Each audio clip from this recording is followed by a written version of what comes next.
बिस्मिल्लाहिर्रहमानिर्रहीम। अस्सलाम वालेकुम। नाज़रीन, कैसे हैं आप? मैं हूं आसिफ शाह। मेरे चैनल का नाम है अवेयरनेस बाय शाह।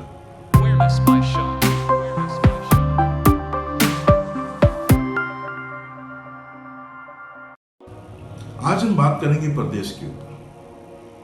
नाज़रीन, हमारे घर से कोई एक फर्द जब अपना घर छोड़ के परदेश जाता है,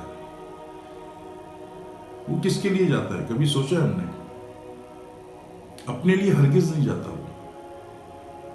वो जाता है अपने घर वालों के लिए, अपनी घर वालों की जरूरतें पूरी करने के लिए, जरूरतें पूरी करने के बाद उनकी ख्वाहिशात पूरी करने के लिए एक मकसद लेके जाता है वो। जैसे ही पाकिस्तान छोड़ के किसी मुल्क को जब एयरपोर्ट से उतरता है, जहाज से उतरता है, तो जब वो वहां पे देखता है तो घबराहट उस पर तारी हो जाती है। वो घबराता है कि मैं ये कहाँ आ गया। कोई अपना नजर नहीं आता उसको लेने के लिए कोई अपना नहीं आता रिसीव करने। उसको रिसीव करने के लिए अगर किसी अच्छी कंपनी में गया मजदूरी करने तो कंपनी के लोग आते हैं, नहीं तो बेचारा खुद ही पूछ के दर की टोकरे खा के अपनी जगह तक पहुंचता है। और जब वहां पहुंचता है और जब देखता है कि वहां पे रिहाइश, वहां पे ये सब कुछ, क्यों हम तो समझते हैं कि हमारा भाई, हमारा बाप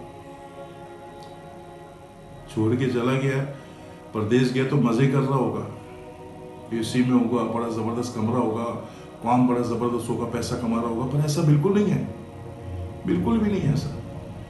वहां पे उसको जिस तकलीफों का सामना होता है ना, जिन तकलीफों का सामना होता है, वो तकलीफें आपको बता भी नहीं सकता बेचारा, क्योंकि आप लोग परेशान रहेंगे। क्योंकि हम तो ये सोच के बड़े बेफिक्र होकर बैठे होते हैं कि नहीं यार, वो तो मजे में है, अब पैसों की बरसात होगी, अब हम ये लेंगे वो लेंगे। मतलब कई ख्वाहिशात हमारे अंदर जन्म लेना शुरू कर देती हैं। हम अपनी कोशिशें छोड़ देते हैं, हम डिपेंड करते हैं फिर उसी के ऊपर जो बेचारा अपनों को छोड़ के जा चुका है परदेश में मजदूरी करने के लिए। वो बेचारा जहां पे अपने मुल्क, अपने घर में सुबह 9 बजे 8 बजे उठता, वो बेचारा सुबह 6 बजे काम के लिए उठता है। बल्कि सॉरी, 6 बजे भी नहीं, 5 बजे उठ के 6 बजे तो उसको मजदूरी करनी है। अक्सरियत हमारे मुल्क में लोगों के बेचारे लेबर मजदूरी करने जाते हैं, कुछ उससे ऊपर, कुछ उससे ऊपर। पर जितना भी ऊपर हो जाए, परदेश ही रहता है। एक एक पैसा वो किस तरीके से कमाता है आप सोच नहीं सकते। और हम यहाँ पे अपने जहन में आईफोन, अपने जहन में गाड़ी, अपने जहन में फ्लैट, अपने जहन में काफी चीजें लेके बैठे होते हैं कि अब हमने ये चीजें लेनी है। क्यों? हमारा तो चला गया जी एक परदेश, कमा रहा है, डॉलरों में कमा रहा है, रियाल में कमा रहा है, धर्म में कमा रहा है। तो अब तो हमारे बल्ले बल्ले। फिर हम क्या करते हैं? कैलकुलेशन करना शुरू कर देते हैं। यहां बैठ के वो बेचारा किस तरीके से अपनी जिंदगी गुजार रहा है उसका नहीं हम सोचते। हम यहां पे कैलकुलेशन कर रहे होते हैं,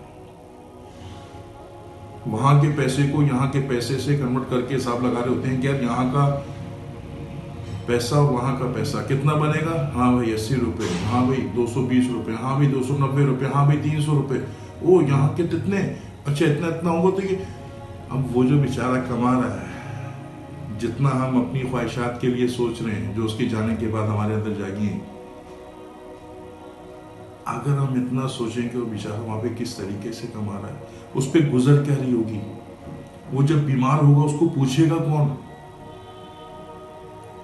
वो जब दुख में होगा तो उसे पूछने वाला कौन होगा।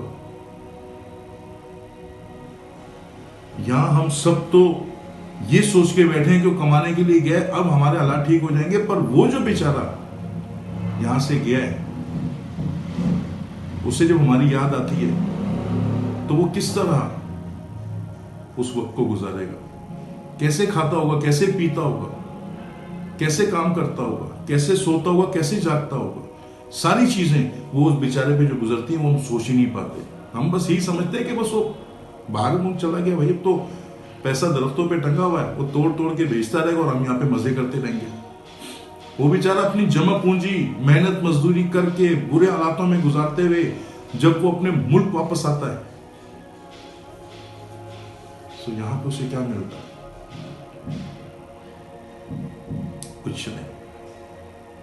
कुछ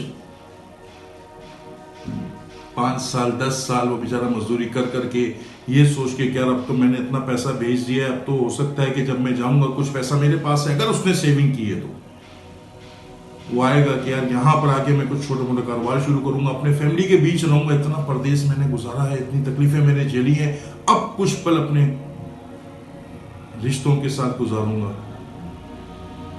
और वहीं पे अपना कुछ रोजगार करूंगा। पर वो बेचारा जो सोच के वहां से आता है ना, पहले तो हम आने देते नहीं है। अक्सरियत में सबकी बात नहीं कर रहा, माजरत के साथ में सबकी बात नहीं कर रहा,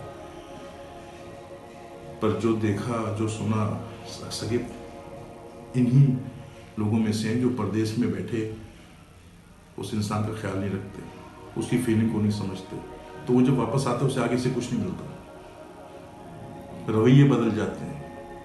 तो मेरे भाइयों मेरे दोस्तों, परदेश बहुत मुश्किल है, बहुत मुश्किल है। वहाँ पे रहना, वहाँ पे खाना, वहाँ पे सरवाइव करना बहुत मुश्किल है। बड़ी अजियतें झेलनी पड़ती हैं परदेश में रहने वाले लोगों को। मजदूरी करते हैं बेचारे, और हकीकत में बेचारे हैं, क्योंकि वो बेचारे अपने हालात को शेयर ही नहीं कर पाते किसी के साथ, वो बोल ही नहीं पाते कि उसको पता होता है यार मेरे अपने पीछे जो है वो बहुत ऊंची तवक्कात लेके सोच में डूबे हुए हैं, और मैं अगर उनको हकीकत बताऊंगा तो वो दुखी होंगे। वो एक बंदा आप सबके दुख का ख्याल रखता है, पर हम सब मिलके उस एक इंसान के दुख का ख्याल उस तरीके से नहीं रख पाता। सो मेरी दरखास्त है आपसे, हमारे जो भी परदेश में, हम उनसे जितनी मोहब्बत कर सकें उतनी करें, जितना प्यार दे सकते हैं, जितनी इज्जत दे सकते हैं, जितनी उनकी कदर कर सकते हैं वो करें, और उनकी फीलिंग को समझें। वीडियो पसंद आने की सूरत में बेल आइकन का बटन दबाना ना भूलें और अपना ख्याल रखें। अस्सलाम वालेकुम।